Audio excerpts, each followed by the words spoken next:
तो दोस्तों नमस्कार, मैं अमृत कुमार आपके अपने YouTube channel the way of study में आपका स्वागत करता हूं। चलिए दोस्तों शुरू करते हैं। जो साइंस का प्रैक्टिस सेट है बिहार शिक्षक भर्ती 2023 के लिए, उसका पहला सवाल है, दूध में पाए जाने वाले मुख्य प्रोटीन कौन सा होता है। बहुत ही शानदार प्रश्न है दोस्तों, और आंसर इसका क्या हो जाएगा? तो आंसर हो जाएगा इसका ऑप्शन डी, करेक्ट आंसर हो जाएगा। व्याख्या में कह रहा है कि दूध में कैसीन नामक प्रोटीन उपस्थित होता है, इसी प्रोटीन के कारण दूध का रंग सफेद होता है। ये आप गाय के दूध के हल्के पीले रंग का कारण कैरोटीन होता है, ये आपको ध्यान में रखना है दोस्तों। ये पॉइंट, कैरोटीन हाइड्रोकार्बन होता है। इसके अतिरिक्त इसमें बीटा लैक्टोग्लोबुलिन और अल्फा लैक्टोलुमिन नामक प्रोटीन भी पाया जाता है दूध में, ये आपको ध्यान रखना है। मुख्य रूप से दोस्तों दूध में ये कैसिन प्रोटीन जिसके कारण उसका रंग सफेद होता है, और ये कैरोटीन जिसके कारण उसका रंग पीला होता है, ये आपको ध्यान में रखना है। चलिए बात करें अगले प्रश्न की, तो कह रहा है अमाशय में डैश एंजाइम प्रोटीन को पचाने में मदद करता है। बहुत ही शानदार प्रश्न है दोस्तों। आंसर इसका क्या हो जाएगा? तो आंसर हो जाएगा ऑप्शन बी, पेप्सिन जो है अमाशय में पेप्सिन एंजाइम प्रोटीन को पचाने में मदद करता है। चलिए इसकी व्याख्या की अगर बात करें, तो कह रहा है कि पेप्सिन नामक एंजाइम का स्रावन अमाशय में होता है, ये आपको ध्यान में रखना है। यह प्रोटीन के पाचन में सहायक होता है। इसकी सहायता से प्रोटीन छोटे छोटे पेप्टाइड्स में टूट जाते हैं। और पेप्सिन जो होता है दोस्तों, ये एक जैविक उत्प्रेरक है, कोई रसायन नहीं है, इसको आपको ध्यान में रखना है, एक जैविक उत्प्रेरक है। चलिए अगले प्रश्न की बात करें, क्वेश्चन नंबर 3, तो निम्न में से किस पाचन अंग में अम्ल होता है? बहुत ही शानदार प्रश्न है दोस्तों, और आंसर इसका क्या हो जाएगा? तो आंसर इसका हो जाएगा ऑप्शन ए, अमाशय में अम्ल पाया जाता है। बात करें दोस्तों इसकी व्याख्या की, तो कह रहा है कि अमाशय में पाचन की प्रक्रिया जठर रस द्वारा होती है। ये जठर रस आपको ध्यान रखना है, और इस रस के दो मुख्य अवयव होते हैं। पहला होता है पेप्सिन, और दूसरा जो एंजाइम होता है वह अम्ल होता है, वह हाइड्रोक्लोरिक अम्ल होता है, HCl। ये आपको ध्यान में रखना है अमाशय में। चलिए अगले प्रश्न की बात करें, क्वेश्चन नंबर 4, कह रहा है कि किण्वन एक प्रकार की डैश है। तो किण्वन दोस्तों एक प्रकार की जो है वह अवायवीय श्वसन है, यानी ऑक्सीजन की अनुपस्थिति में दोस्तों यह श्वसन करता है, अवायवीय श्वसन। इसका आंसर हो जाएगा ऑप्शन ए। चलिए इसकी व्याख्या की अगर बात करें, तो किण्वन एक जैव रासायनिक क्रिया है। इस क्रिया में जटिल कार्बनिक यौगिक सूक्ष्म जीवों की सहायता से तरल कार्बनिक यौगिक में विघटित हो जाते हैं। इस क्रिया में ऑक्सीजन की आवश्यकता नहीं होती है, यानी अवायवीय श्वसन होता है, ये आपको ध्यान में रखना है। चलिए बात करें अगले प्रश्न की, क्वेश्चन नंबर 5, अवायवीय श्वसन की स्थिति में जैविक पदार्थ में जीवाणु अपघटन को क्या कहते हैं? तो दोस्तों अभी हम लोग डिस्कस किए हैं, अवायवीय श्वसन में जो जैविक पदार्थों का जो अपघटन होता है उसे किण्वनीकरण कहते हैं। ऑप्शन ए इसका करेक्ट आंसर हो जाएगा। चलिए बात करें अगले प्रश्न की, तो ईस्ट क्या है? ईस्ट एक डैश है। तो दोस्तों ईस्ट जो है वह एक कवक है, फंगी है। ऑप्शन बी इसका करेक्ट आंसर हो जाएगा। बात करें इसके व्याख्या की, तो ईस्ट एक कवक है। इसकी लगभग 1500 प्रजातियां खोजी जा चुकी है। इनका उपयोग जैव तकनीकी, बेकरी उद्योग एवं किण्वन के माध्यम से एल्कोहल उत्पादन में किया जाता है। ये आपको ध्यान रखना है दोस्तों, एल्कोहल उत्पादन में भी और बेकरी उद्योग में भी ईस्ट का प्रयोग किया जाता है। चलिए अगले प्रश्न की बात करें, तो दांत के इनेमल का क्षरण किस कारण से होता है? बहुत ही शानदार प्रश्न है दोस्तों, और आंसर इसका क्या हो जाएगा? तो आंसर इसका हो जाएगा करेक्ट आंसर ऑप्शन सी, पानी में उच्च मात्रा में फ्लोराइड के कारण ऐसा होता है। चलिए बात करें अगले प्रश्न की, क्वेश्चन नंबर 7, निम्नलिखित में से किस विटामिन की कमी के कारण मसूड़ों से रक्त आता है और दांत हिलने लगता है? बहुत ही शानदार प्रश्न है दोस्तों, और आंसर इसका क्या हो जाएगा? आंसर हो जाएगा ऑप्शन सी, विटामिन सी के कारण दोस्तों ऐसा होता है। बात करें दोस्तों इसकी व्याख्या की, तो कह रहा है कि विटामिन सी यानी जिसको एस्कॉर्बिक एसिड भी बोला जाता है, कि कमी के कारण मसूड़ों से रक्त आता है, दांत हिलने लगते हैं। इसकी कमी से दोस्तों एस्कर्बी तथा मसूड़ों का फूलना नामक बीमारी होता है। ये एस्कर्बी रोग भी दोस्तों विटामिन सी की कमी से ही होती है। इसका पूर्ति कैसे किया जा सकता है? तो खट्टे पदार्थों से, जैसे नींबू, संतरा, नारंगी, टमाटर, खट्टे पदार्थ, मिर्च, अंकुरित अनाज खाने से विटामिन सी की पूर्ति हो जाती है। चलिए बात करें अगले प्रश्न की, क्वेश्चन नंबर 8, निम्नलिखित में से विटामिन बी कौन सा है? तो दोस्तों विटामिन बी की बात की जा रही है, तो रेटिनॉल की अगर दोस्तों बात करें तो यह क्या है? तो यह विटामिन ए है। विटामिन ए को रेटिनॉल बोला जाता है। विटामिन B1 को थायमिन बोला जाता है, विटामिन बी 2 को राइबोफ्लोविन और विटामिन सी को एस्कर्बिक एसिड बोला जाता है। तो यहाँ विटामिन बी की बात हो रही है दोस्तों, तो आंसर हम लोग क्या टिक करेंगे, ऑप्शन बी इसका करेक्ट आंसर टिक करेंगे। चलिए अगले प्रश्न की बात करें तो क्वेश्चन नंबर 9, हैजा के रोगाणुओं की खोज किसने की थी। बहुत ही शानदार प्रश्न है दोस्तों, और आंसर इसका जो हो जाएगा वह हो जाएगा ऑप्शन ए, रॉबर्ट कोच के द्वारा हैजा के रोगाणुओं की खोज की गई थी। बात करें इसकी व्याख्या की तो हैजा के रोगाणुओं की खोज रॉबर्ट कोच ने की थी। यह इसका जो जीवाणु है दोस्तों, इसको ध्यान में रखना है, विबरियो कोलेरा, ये जीवाणु नामक जीवाणु के कारण हैजा होता है, और इसका जो वाहक होता है दोस्तों वह मक्खियों द्वारा फैलता है, यानी मक्खी इसका वाहक होता है। ये भी आपके एग्जाम में पूछे जाते हैं कि हैजा रोग का वाहक कौन होता है। रोगी के शरीर में जल की कमी हो जाती है, इसका लक्षण है दोस्तों, तथा रक्त का संचार धीमा हो जाता है, ये आपको ध्यान रखना है। चलिए बात करें अगले प्रश्न की, क्वेश्चन नंबर 10, मनुष्य के जीव के किस क्षेत्र तक करवाहट की संवेदना सीमित रहती है। आंसर इसका क्या हो जाएगा, आंसर हो जाएगा पिछले भाग पर, ऑप्शन डी इसका करेक्ट आंसर हो जाएगा। बात करें इसकी व्याख्या की तो कह रहा है जीभ के अग्रभाग में दोस्तों आगे की ओर मीठे का स्वाद का पता चलता है, जबकि पीछे की बात करें तो कड़वे स्वाद का पता चलता है, और बगल की बात करें दोस्तों तो वह खट्टे स्वाद के लिए का आभास कराता है। चलिए बात करें अगले प्रश्न की, क्वेश्चन नंबर 11, प्रकृति में पानी का सबसे शुद्धतम रूप क्या है। तो दोस्तों प्रकृति में जो पानी का सबसे शुद्धतम रूप है वह वर्षा का जल होता है, ऑप्शन ए इसका करेक्ट आंसर हो जाएगा। बात करें अगले प्रश्न की, क्वेश्चन नंबर 12, पानी की कठोरता की जांच करने के लिए किस विधि का प्रयोग किया जाता है। बहुत ही शानदार प्रश्न है दोस्तों। तो पानी की अगर कठोरता की जांच करनी है तो इसके लिए हम लोग साबुन से झाग बनाने की विधि द्वारा भी किया जा सकता है, ऑप्शन सी इसका करेक्ट आंसर हो जाएगा। बात करें दोस्तों इसकी व्याख्या की तो पानी की कठोरता की जांच के लिए साबुन से झाग बनाने की विधि का प्रयोग किया जाता है। कठोर जल में कैल्शियम तथा मैग्नीशियम के सल्फेट होते हैं, ये आपको ध्यान रखना है दोस्तों। जो कठोर जल होते हैं उसमें कैल्शियम और मैग्नीशियम के क्या पाए जाते हैं, तो सल्फेट पाए जाते हैं, जिनके कारण ऐसा जल साबुन के साथ झाग नहीं बनाता है या बहुत कम बनाता है। चलिए अगला प्रश्न है, यूडियोमीटर किसका मापन करता है। बहुत ही शानदार प्रश्न है दोस्तों, और आंसर इसका क्या हो जाएगा, तो आंसर हो जाएगा ऑप्शन सी, गैस के आयतन का जो मापन करता है दोस्तों वह यूडियोमीटर के द्वारा मापा जाता है। चलिए बात करें अगले प्रश्न की, क्वेश्चन नंबर 14, निम्नलिखित में से किसका पीएच मान 7 है। तो आंसर इसका क्या हो जाएगा, ऑप्शन ए, शुद्ध जल जो होता है वह उदासीन होता है और जिसका पीएच मान 7 होता है, ये आपको ध्यान में रखना है। इसकी अगर व्याख्या की दोस्तों बात करें तो शुद्ध जल का पीएच मान 7 होता है। पीएच मान वास्तव में जो होता है वह तरल हाइड्रोजन आयामों के सांद्रण की माप है, यानी उसमें हाइड्रोजन कितना है उसकी माप होती है दोस्तों, जिसके द्वारा किसी द्रव की अम्लीय तथा क्षारीयता की जांच की जाती है। बात करें दोस्तों 7 से कम पीएच मान वाले द्रव को अम्लीय बोला जाता है। अम्लीय किसको बोला जाता है, जिसका पीएच मान 7 से कम होगा। 7 से अगर अधिक पीएच मान है तो उसकी प्रकृति क्या होगी दोस्तों, तो क्षारीय उसकी प्रकृति होगी। और जल का पीएच मान 7 का अर्थ है कि जल एक उदासीन है, यानी जिसका पीएच मान 7 होगा वह उदासीन होगा। चलिए बात करते हैं अगले प्रश्न की, क्वेश्चन नंबर 15 कह रहा है कि वायु में से कार्बन के कण निकालने के लिए कौन से सिद्धांत का प्रयोग किया जाता है। बहुत ही शानदार प्रश्न है दोस्तों, और आपके एग्जाम में पूछे जाने वाले प्रश्न है, इसको आपको सही तरीके से करना है। आंसर इसका क्या हो जाएगा, आंसर हो जाएगा ऑप्शन सी, विद्युत कण संचालन के द्वारा ऐसा किया जाता है। दोस्तों अगर ये सीरीज आपको पसंद आ रहा हो तो हमारे channel the way of study को जरूर सब्सक्राइब कर ले, और साथ ही साथ इस वीडियो को एक लाइक कर दे।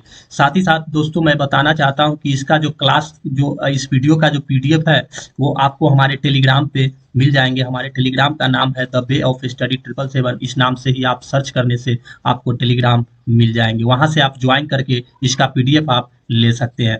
चलिए बात करें अगले प्रश्न की, इसकी दोस्तों व्याख्या की बात करें तो वायु में से कार्बन के कण निकालने के लिए विद्युत कण संचालन सिद्धांत का प्रयोग किया जाता है, जिसे इलेक्ट्रोफेरेसिस कहते हैं। ये आपको ध्यान रखना है कि इलेक्ट्रोफेरेसिस किसे कहते हैं।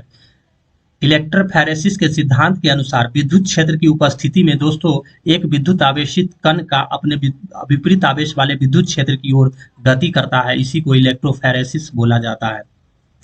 चलिए बात करते हैं अगले प्रश्न की, क्वेश्चन नंबर 16, प्रत्येक गर्म वस्तु से डैश का उत्सर्जन होता है। दोस्तों जो प्रत्येक गर्म वस्तु होती है उससे किसका उत्सर्जन होता है, तो ऑप्शन सी अवरक्त किरणों का उत्सर्जन होता है। ये आपको ध्यान में रखना है। बात करें इसकी व्याख्या की, तो दोस्तों इसकी व्याख्या में प्रत्येक गर्म वस्तु से अदृश्य विद्युत चुंबकीय तरंगे उत्सर्जित होती है जिन्हें हम ऊष्मा के रूप में अनुभव करते हैं। यह अवरक्त किरणें कहलाती है, ये आपको ध्यान रखना है। इनकी तरंगदैर्घ्य दृश्य प्रकाश से अधिक लगभग 0.74 माइक्रोमीटर से 1000 माइक्रोमीटर के बीच रहती है। ये आपको दोस्तों ध्यान में रखना है। चलिए बात करें अगले प्रश्न की। क्वेश्चन नंबर 17 कह रहा है कि एल्कोहल पानी से अधिक वाष्पशील होता है क्योंकि डैश पानी से कम होता है। बहुत ही शानदार प्रश्न है दोस्तों। आंसर इसका क्या हो जाएगा, तो आंसर हो जाएगा उसकी ऑप्शन ए, उसका क्वथनांक जो होता है दोस्तों वह पानी से कम होता है, इसीलिए एल्कोहल अधिक वाष्पशील होती है। बात करें इसकी व्याख्या की, तो कह रहा है कि एल्कोहल पानी से अधिक वाष्पशील होती है क्योंकि इसका क्वथनांक पानी के क्वथनांक से बहुत कम होता है, लगभग 78.5 डिग्री सेल्सियस होता है। अंततः गर्म करने पर यह शीघ्र वाष्पीकृत होने लगता है। ये आपको दोस्तों ध्यान में रखना है। चलिए बात करें अगले प्रश्न की। क्वेश्चन नंबर 18, एक घोल जिसका कोलाइडी विलयन होता है। तो दोस्तों एक घोल यानी कोलाइडी विलयन की बात की जा रही है कि कोलाइडी विलयन क्या होता है। तो दोस्तों कोलाइडी विलयन जो होता है उसमें द्रव में द्रव घुला हुआ रहता है जिसे कोलाइडी विलयन बोलते हैं। बात करें इसकी व्याख्या की, तो कह रहा है कि एक घोल या इमल्सन दो या अधिक अमिश्रणीय तरल पदार्थों का कोलाइडी विलयन होता है जिसमें एक तरल दूसरे तरल में महीन बूंदों के रूप में स्थित रहता है। यानी दोस्तों एक तरल मतलब द्रव और दूसरे तरल यानी द्रव में द्रव महीन बूंदों के रूप में स्थित रहता है। जैसे कि दूध एक घोल है या इमल्सन है जिसमें वसा जलीय विलयन के रूप में घुला रहता है। तो ये चीजें दोस्तों आपको ध्यान में रखना है। चलिए बात करें अगले प्रश्न की। क्वेश्चन नंबर 19 कह रहा है कि पोटेशियम परमैंगनेट का प्रयोग पेयजल के शुद्धिकरण के लिए किया जाता है क्योंकि दोस्तों इसका आंसर जो हो जाएगा वो हो जाएगा ऑप्शन ए, क्योंकि यह एक ऑक्सीडाइजिंग एजेंट की तरह काम करती है। बात करें इसकी व्याख्या की, तो कह रहा है कि पोटेशियम परमैंगनेट एक सूखे बैंगनी रंग के ठोस के रूप में पाए जाने वाला ऑक्सीकारक पदार्थ है जिसमें जीवाणु, हानिकारक बैक्टीरिया आदि को नष्ट करने की क्षमता होने के कारण पेयजल के शुद्धिकरण हेतु प्रयुक्त किया जाता है। चलिए बात करें दोस्तों अगले प्रश्न की। क्वेश्चन नंबर 20 तो कह रहा है कि जब दो इलेक्ट्रॉन एक ही कक्ष में होते हैं तो उनमें क्या पाया जाता है। दो इलेक्ट्रॉन एक ही कक्ष में पाया जाता है तो उसका विपरीत चक्रण होगा। ये आपको ध्यान में रखना है। ऑप्शन बी इसका करेक्ट आंसर हो जाएगा, विपरीत चक्रण। चलिए बात करें अगले प्रश्न की। क्वेश्चन नंबर 21 पार्सेक किसकी मापन इकाई है। बहुत ही शानदार प्रश्न है दोस्तों और आंसर इसका क्या हो जाएगा, तो खगोलीय पिंडों की जो दूरी होती है ऑप्शन सी इसका करेक्ट आंसर हो जाएगा। चलिए बात करें इसकी व्याख्या की, तो कह रहा है कि पार्सेक खगोलीय दूरी के मापन की इकाई है। एक पार्सेक की अगर दोस्तों बात करें तो 3 × 10⁻16 मीटर के बराबर होता है। अगर इसको बात करें लिखने की तो इस तरह से लिखा जाता है 3 × 10⁻16 मीटर। एक प्रकाश वर्ष की अगर बात करें तो 9.46 × 10⁻15 मीटर यानी 9.46 × 10⁻15 मीटर होता है। और एक पार्सेक की बात करें दोस्तों प्रकाश वर्ष में तो 3.262 प्रकाश वर्ष। ये बहुत ही इंपॉर्टेंट है, इसको आपको ध्यान में रखना है। चलिए बात करें अगले प्रश्न की। क्वेश्चन नंबर 22 कह रहा है कि रेलवे स्टेशन के प्लेटफॉर्म पर खड़ा व्यक्ति तेजी से आती हुई ट्रेन की ओर खिंचाव सा क्यों महसूस करता है। तो दोस्तों जो आंसर इसका हो जाएगा वो हो जाएगा इसका ऑप्शन डी, उनके बीच तेजी से गतिमान वायु के कारण दाब में अंतर आता है जिस कारण व्यक्ति को खिंचाव महसूस होता है। इसकी अगर व्याख्या की बात करें तो कह रहा है कि रेलवे स्टेशन के प्लेटफॉर्म पर खड़े व्यक्ति तेजी से आती हुई ट्रेन की ओर खींचा महसूस करता है क्योंकि तेज हवा या वायु निम्न वायु दाब बनाती है। अंतः उनके बीच तेजी से गतिमान वायु के कारण दाब में अंतर आने से उपयुक्त परिघटना होती है। चलिए बात करें अगले प्रश्न की। क्वेश्चन नंबर 23 तो एक तोप फायरिंग के बाद पीछे क्यों हटती है। दोस्तों एक तोप फायरिंग के बाद जो पीछे हटती है वह क्या होता है, तो वह न्यूटन के तीसरा गति का नियम होता है, क्रिया के विपरीत प्रतिक्रिया। ये तो न्यूटन के तीसरे गति का नियम इसका करेक्ट आंसर हो जाएगा। चलिए बात करें अगले प्रश्न की। किसी वृत्ताकार वक्र मार्ग पर घूमने वाली कार पर किस प्रकार की बल काम करता है। तो आंसर दोस्तों इसका क्या हो जाएगा, आंसर हो जाएगा अभिकेंद्रीय बल। ऑप्शन सी इसका करेक्ट आंसर हो जाएगा। जो वृत्ताकार मार्ग पर दोस्तों घूमते रहता है उसका केंद्र की ओर उसका बल लगता है जिसे अभिकेंद्रीय बल कहते हैं। चलिए बात करें अगले प्रश्न की, क्वेश्चन नंबर 25। तो कह रहा है कि कपड़े धोने की मशीन किस सिद्धांत पर कार्य करती है। बहुत ही शानदार प्रश्न है दोस्तों। तो कपड़े धोने की जो मशीन है वह अपकेंद्रीय बल के सिद्धांत पर कार्य करती है। ऑप्शन ए इसका करेक्ट आंसर हो जाएगा। चलिए बात करें अगले प्रश्न की, क्वेश्चन नंबर 26। किसी कण को ऊर्ध्वाधर ऊपर की ओर फेंका जाता है और वह सबसे ऊंचे बिंदु तक पहुंच जाता है तो उसका क्या होगा।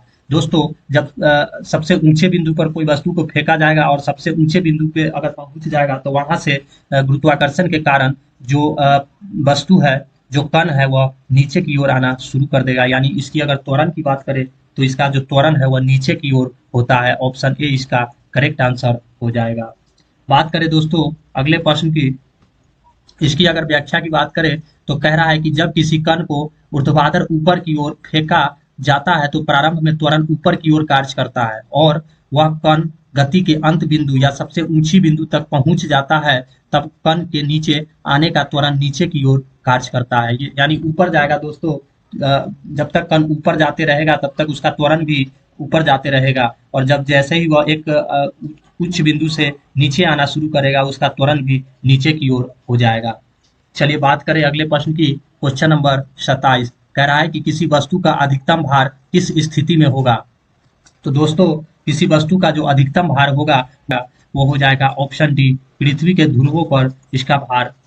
बात करें दोस्तों इसकी व्याख्या की तो कह रहा है इसकी व्याख्या कि किसी वस्तु का द्रव्यमान एक स्थिर राशि है। यानी द्रव्यमान की बात करें तो वह स्थिर रहता है, जबकि भार जो है पृथ्वी की वह वस्तु के स्थिति के अनुसार परिवर्तित होते रहता है।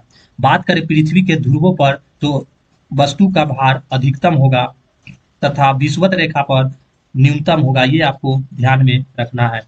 भार में यह परिवर्तन जो होता है यह पृथ्वी की आकृति तथा पृथ्वी के अपने अक्ष पर घूर्णन के परिणाम स्वरूप होता है। ये आपको ध्यान में रखना है। चलिए बात करें अगले प्रश्न की, तो जब लोहे में जंग लग जाता है तो उसका वजन क्या होता है।